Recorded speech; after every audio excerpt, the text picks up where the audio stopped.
Okay, what I have here are the supplies to perform our first simple titration, a way to perform this little neutralization reaction between an acid and a base to help measure those H plus and OH minus ions in solution. So we're going to perform this simple titration just in this test tube I have right here. So here's all the supplies just before the experiment. I have some HCl, which is 1 molar. I have some phenolphthalein indicator over there on the right, and then I have some unknown molarity of NaOH. So what I'm trying to show here is just what that empty test tube might look like before our experiment begins. Okay, for the first step in this simple titration, we're going to put 20 drops of this hydrochloric acid, which is 1 molar, that's our known, into this test tube. 1, 2. Now as we're adding HCl to this test tube, I kind of drew it at the top there, but just to show you what's in there. So as we're adding the HCl, we're getting water and those H plus ions, and I'm going to kind of just disregard the Cl minus ions for now. Okay, now let's continue with the titration.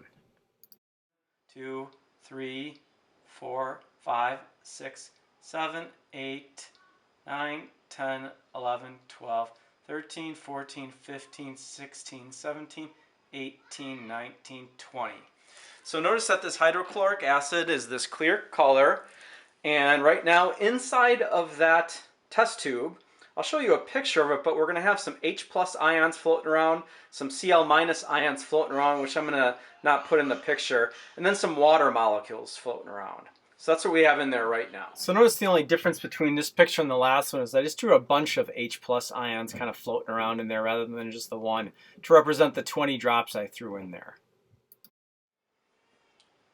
Okay, for the next step of this simple titration, we're going to put an indicator in there, phenolphthalein, which will be pink in the presence of OH minus ion.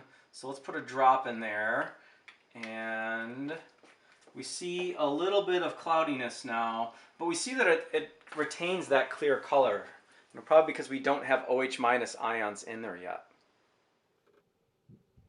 So I know this chemical is a lot more complex than I'm drawing, but I'm just going to show the phenolphthalein inside of the solution as that PHTH abbreviation.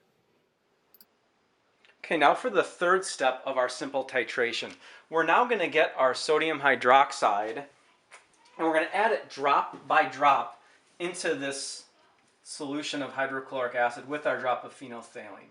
Now when we add a drop here, we might notice we get a little, there's a little bit of that pink color there. But when we swirl this up, that pink color is going to go away. And I want you to think about why that color doesn't stay pink there. Okay, now I simplified this diagram down for a second, just a 1H plus ion. But I want you to imagine that as those Na plus and OH minus ions are mixing up with the solution, those OH minus ions are being neutralized by those H plus ions. They're reacting with them to form new water molecules. So initially, as those OH minus ions are added to solution, they just react with those H plus ions. So that's why that pink color goes away almost immediately at first. Okay, now let's continue the third step of this titration. Okay, now I'm going to add 2, swirl away, 3, swirls away, 4, pink goes away, 5 goes away, 6, color goes away, 7,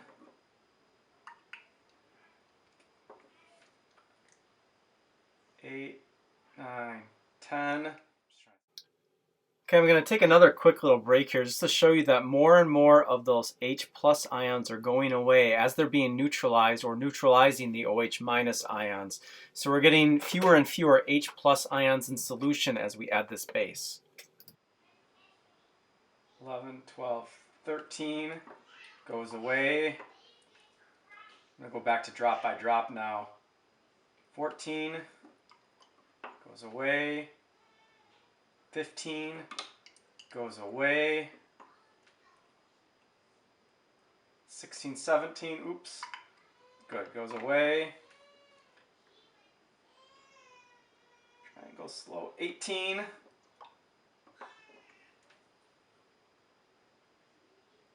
19.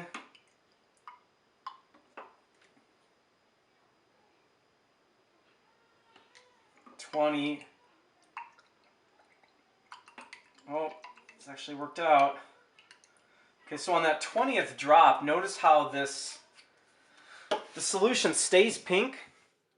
Now this is what it would look like inside that test tube on that final drop of OH, and I want you to think about why it stays pink now, looking inside of this test tube. Pink. So this is how we know our titration is over. You know, I was trying to go as slow as I could, drop by drop, and you know, I'm shaking this as hard as I can, and the color is staying pink. So that's how we know our titration is over. And now using the formula MA-VA equals mid-VIB, the molarity of the acid times the volume of the acid equals the molarity of the base times the volume of the base, we should be able to calculate that molarity of the unknown solution, in this case the sodium hydroxide. And although the measurement units of drops are not that accurate, it's going to still allow us to calculate that unknown concentration. So this was our first simple titration.